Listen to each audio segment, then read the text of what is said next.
EVM हटाव देश बचाव अशा नारे देत आज आझाद मैदानावरती आंदोलनकरी आले आहेत। आपण पाहू शकता खरं तर मार्केटवाडी ग्रामस्थ मरून हे आंदोलनकरी जे आहेत ते आलेले आपल्याला पाहायला मिळत आहेत। खरं तर आपण त्यांच्याशी बातचीत करणार दादा काय सांगणार नेमकी आपली मागणी काय आहे?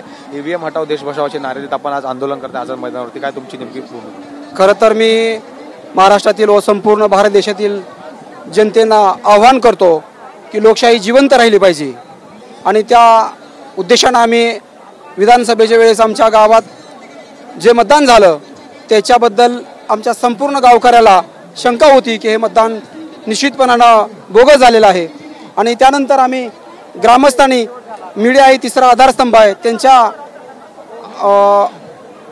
परवानगीनुसार आम्ही ते आंदोलन घ्यायचं ठरवलं। 3 डिसेंबर रोजी आम्ही बॅलेट पेपरवर मतदान घ्यायचं ठरवलं असताना आम्हाला कुठल्याही राजकीय पक्षाचा किंवा कोणाचाही सपोर्ट नव्हता। आम्ही आमच्या गाव पातळीवर हे मतदान घेत होतो परंतु आम्हाला ते मतदान घेऊ दिले गेले नाही। म्हणजेच हे लोकशाही जिवंत राहिली पाहिजे, हे हुकुमशाही का लोकशाही आहे?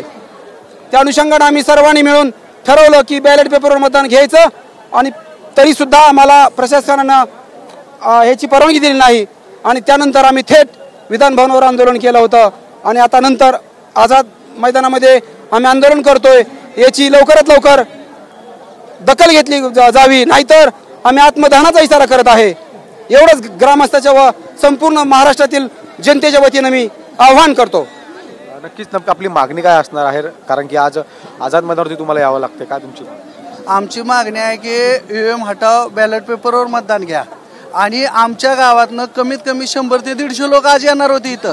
आम्ही रितसर परवानगी घेतली होती आझाद मैदानावर आंदोलन करायची, पण या रामभाऊ सातपुतेंनी माझ्या आमदारांनी काय केले, आमच्या गावात 11 तारखेला आमच्या सहित 15 जणांवर 18 शिटीचा गुन्हा दाखल केलेला आहे आणि काही कारण नसताना आमच्या गावातली लोक इथं ईव्हीएमच्या ह्याला जाऊन येत म्हणून। आणि तो म्हणतो की मी बीडचा वाल्मिक कराड आहे, मी माळशिरस तालुक्यातल्या धनगर समाजाला सुट्टी देणार नाही आणि लोकांवरनी अशाच 18 शिटी गुन्हे दाखल करणार, लोकांना वेटीस धरणार, माझ्या मागं देवाभाऊचा हात आहे, माझं कुणीही काही करू शकत नाही असं रामभाऊ सातपुते म्हणतोय। आणि रामभाऊ सातपुतेच्या पीएच्या खात्यावरनं सचिन रंधवे ह्या नावाच्या व्यक्तीच्या खात्यावर पैसे गेलेले आहेत, त्याला 2 लाख रुपये दिलेले आहेत आणि 35,000 रुपये हे फोनपेद्वारे दिलेले आहेत आणि तो पैसे घेऊन तो आमच्या धनगर समाजावर अन्याय करतोय। आमच्या 18 जणांवर गुन्हे दाखल केलेत, आमच्यावर प्रशासनाच्या दंडशाहीत आजही आमच्या गावामध्ये 2 पोलीस गाड्या आहेत।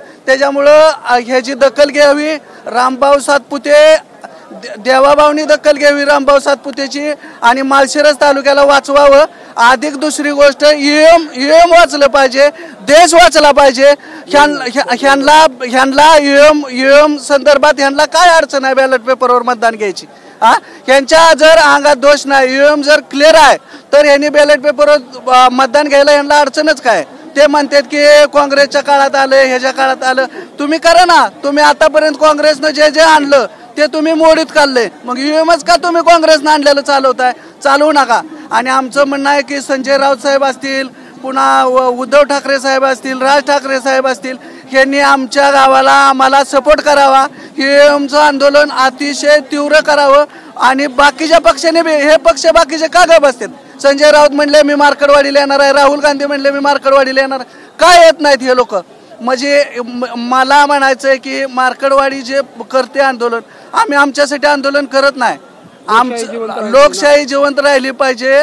अधिक आमचं म्हणणं आहे की हे कशासाठी, आदिलशाही कशासाठी? हे म्हणते आम्ही करेल ते, देवाभाऊ करेल ते, हे कशासाठी? माळशिरस तालुक्यात अतिशय भयंकर वातावरण आहे, रामभाऊने भरपूर प्रमाणात गुंड सांभाळलेत, आमच्या जीवाला धोका आहे। आणि दुसरी गोष्ट अशी आहे, रामभाऊ म्हणतो की मी माळशिरसचा वाल्मिक कराड आहे, मी सोडणार नाही।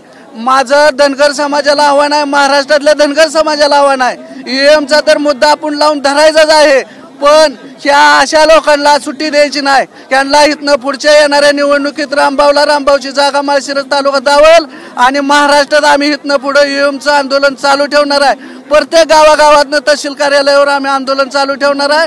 आम्ही थांबणार नाही, आमचा जीव गेला तरी आम्ही थांबणार नाही आणि आंदोलन थांबवणार नाही। फक्त आमच्यावर जे गुन्हे दाखल केलेत 18 शिटीचे, हे गुन्ह्याचा शहानिशा करावी आणि प्रशासनानं योग्य तो निर्णय द्यावा। आम्हाला मी सरपंच पुत्र आहे. आमच्या ग्रामपंचायतमध्ये काय लोकांनी अतिक्रमण केल्यानंतर त्यांना मी सविस्तर जाऊन सांगितलं की आपण मासिक मिटिंग घेऊया आणि त्याच्यामध्ये जो ठराव येईल त्या अनुषंगाने आपण तुम्हाला जागा द्यायची व्यवस्था करू. ते बी गरीब लोक आहेत. 100% तालुक्यामध्ये राजकारण असं झालं की त्या गरीब लोकांच्या खांद्यावर बंदूक ठेवून ते राजकारण केले जात आहे. त्यांना मासिक मिटिंगमध्ये घेतो म्हटल्यानंतर सुद्धा त्यानंतर दुसऱ्या गावातील दुसरी पार्टीचे लोक अतिक्रमण करण्यासाठी गेले. त्यावेळेस तिथं मी स्वतः संध्याकाळी 11:30 दरम्यान मी स्वतः उभं राहिलो. त्याचा भांडवल करून दुसऱ्या दिवशी आमच्यावर 18 व विनयभंगाचे गुन्हे दाखल केले खोटे. ते त्यांच्याकडे व्हिडिओ फुटेज आहेत, त्यांनी सादर करावेत. त्याच्यामध्ये आम्ही कुठलाही एक गैरशब्द बोललो नाही. तरी सुद्धा अशा प्रकारचं ही लोकशाही का हुकुमशाही? ना लोकशाही ना राज्यसभा ना लोकसभा, सबसे बडी ग्रामसभा आहे. हे संपूर्ण भारतवासीने संपूर्ण महाराष्ट्राने दखल घ्यावी याची. नक्कीच आपण पाहतोय की ज्या पद्धतीने मार्केटवाडीमध्ये ईव्हीएमच्या विरोधात खरं तर हे आंदोलन केलं जात आहे. तर हे आंदोलन सुद्धा चालू राहणार अशी प्रतिक्रिया जी आहे ते जोपर्यंत ईव्हीएमच्या विरोधात खरं तर हे आंदोलन होत आहे आणि जोपर्यंत बॅलेट पेपरवरती निवडणुका या मार्केटवाडीमध्ये होत नाही तोपर्यंत हे आंदोलन सुरू असल्याची प्रतिक्रिया या आंदोलनकारांकडून देण्यात येत आहे. व्हिडिओ जर्नलिस्ट कृष्णा पवारसह मी जय पवार, TV9 मराठी, मुंबई.